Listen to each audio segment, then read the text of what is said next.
Hey there, Narusi. My name is Shayna Plotnick, and I'm your new Membership in Kadima Vice President. This week's Parsha is Shelach Lecha. In this Parsha, God tells Moses to find 12 men, one from each tribe, to go into the land of Canaan, the former land of Israel, and scope it out to see if they could invade it and conquer it. The land was said to have been full of milk and honey and extremely plentiful.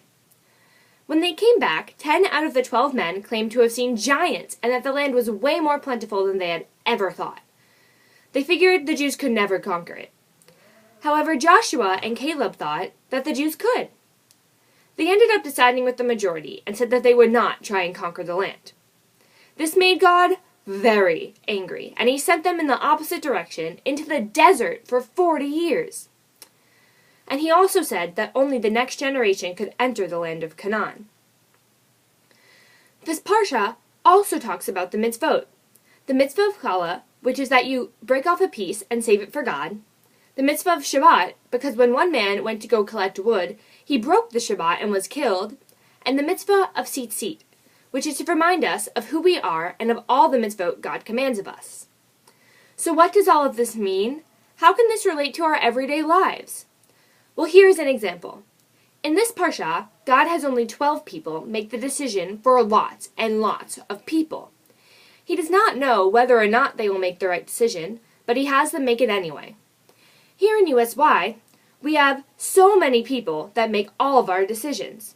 We have our directors, advisors, staff, the international board, all the regional boards, and all the chapter boards. There are always many decisions that need to be made and many opinions that need to be heard. Instead of putting all our fate in only a few hands, we divide it up into hundreds of hands so that people all across USY are working together to make the hard decisions that make our organization so amazing. It shows that if more people work together, the outcome will be bigger and better than if only a few people are left to do all the work. It also talks about all the mitzvot. Here in USY, we observe the mitzvot listed. We always keep the Sabbath, and the men and the women who choose to wear the tzitzit during services or all day long. Fulfilling the mitzvot and honoring them is a huge part of USY, and our organization would not be the same without all these elements of our religion.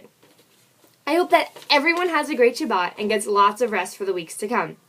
Candle lighting is at 7:56 and Havdalah will be at 8:57. See you later, Narusi!